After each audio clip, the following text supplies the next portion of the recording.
Anga la siasa za dunia lililokuwa tayari limejaa moshi wa vita na taharuki ya kimataifa. Sauti nyingi nzito ilivuma kutoka kusini mwa jimbo la Florida ndani ya ukumbi wenye ulinzi mkali wa mapumziko ya kifahari ya Dora. Viongozi wa Amerika ya Kusini na Caribbean walikusanyika kusikiliza ujumbe ambao unaweza kubadilisha kabisa sura ya usalama wa bara la Amerika. Hapo ndipo rais wa Marekani Donald Trump alipotoa tamko kali ambalo limeshtua wengi na kuwasha mjadala mpya duniani. Kwa sauti yenye msisitizo wa kijeshi, Trump aliwataka viongozi wa mataifa ya Amerika ya Kusini kuachana na mbinu za kawaida za polisi na badala yake kupeleka majeshi yao vitani dhidi ya magenge ya dawa za kulevya na uhalifu wa kimataifa. Na hapa nanukuu, njia pekee ya kuwashinda maadui hawa ni kuachilia nguvu za majeshi yetu, Trump alisema kwa sauti thabiti. Lazima tutumie jeshi letu na ninyi pia tumieni majeshi yenu. Mwisho wa kunukuu. Maneno hayo yalipenya ukumbi mzima kama radi ya kisiasa, yakitangaza mwanzo wa mkakati mpya uliopewa jina Shield of Americas, ngao ya pamoja ya kijeshi inayolenga kuangamiza himaya ya Kato ambazo kwa miaka mingi zimekuwa zikimwaga damu na kueneza hofu katika bara la Amerika. Kwa miongo kadhaa, magenge ya dawa za kulevya yamejijenga kama tawala za kivuli katika sehemu nyingi za Amerika ya Kusini. Wamejipatia utajiri wa mabilioni ya dola, wakimiliki silaha nzito, jeshi la wapiganaji wa kulipwa na mtandao mpana wa biashara haramu unaovuka mipaka ya mataifa. Katika maeneo mengi, Kato zimekuwa na nguvu kiasi cha kuitikisa hata mamlaka ya serikali, kwani Trump anaamini wakati wa mazungumzo umeisha. Kwa mtazamo wake, Kato si wahalifu wa kawaida tena, bali ni majeshi ya kivita yasiyo rasmi yanayopaswa kukabiliwa kwa nguvu sawa na za kijeshi.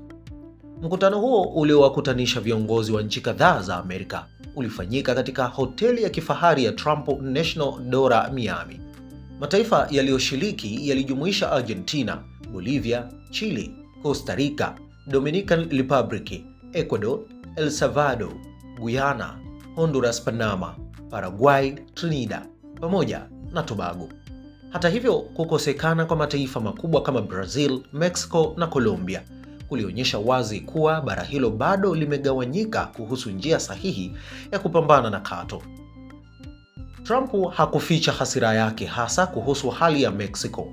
Kato zinaendelea Mexico, alisema kwa ukali, na hapa nanukuu, hatuwezi kuruhusu hilo liendelee. Ni karibu sana na Marekani na karibu sana na ninyi. Mwisho wa kunukuu. Lakini mkutano huo ulifanyika katika kipindi ambacho dunia tayari imekumbwa na mgogoro mkubwa wa kijeshi, kwani wiki moja tu kabla yake Marekani na Israeli zilianzisha operesheni ya kijeshi dhidi ya Irani, vita ambayo tayari imeanza kutikisa uchumi wa dunia na kuongeza hofu ya mzozo mkubwa Mashariki ya Kati. Baada ya mkutano huo wa Dora kumalizika, Trump aliondoka kwa haraka kuelekea kituo cha jeshi la anga cha Dover kuhudhuria hafla ya heshima kwa wanajeshi 6 wa Marekani waliouawa katika shambulio la droni nchini Kuwait. Kwa huzuni lakini pia fahari, iliwataja wanajeshi hao kama mashujaa waliotoa maisha yao kulinda taifa. Kwa miaka ya karibuni, ushawishi wa Marekani katika Amerika ya Kusini umekuwa ukipungua, huku China ikiongeza uwekezaji wake katika miundombinu, bandari na rasilimali za eneo hilo. Lakini Trump ameweka wazi kuwa anataka kurejesha nguvu ya Washington katika eneo hilo. Mkakati huo unajumuisha operesheni za pamoja za kijeshi, ushirikiano wa kijasusi pamoja na mashambulizi dhidi ya kambi za makundi ya uhalifu. Hata kabla mkutano huo kumalizika, majeshi ya United States na Ecuador yalikuwa tayari yameanzisha operesheni dhidi ya kundi la uhalifu katika msitu wa Amazon. Rais wa Ecuador, Daniel Noboa, alisema wazi, na hapa namnukuu, hii ni mwanzo tu wa vita kubwa dhidi ya magenge ya dawa. Mwisho wa kunukuu. Tamko la Trump limeibua mjadala mkali duniani. Wapo wanaoamini kuwa nguvu ya kijeshi ndiyo njia pekee ya kuvunja himaya ya Kato ambazo zimekuwa zikionekana kama dola ndani ya dola.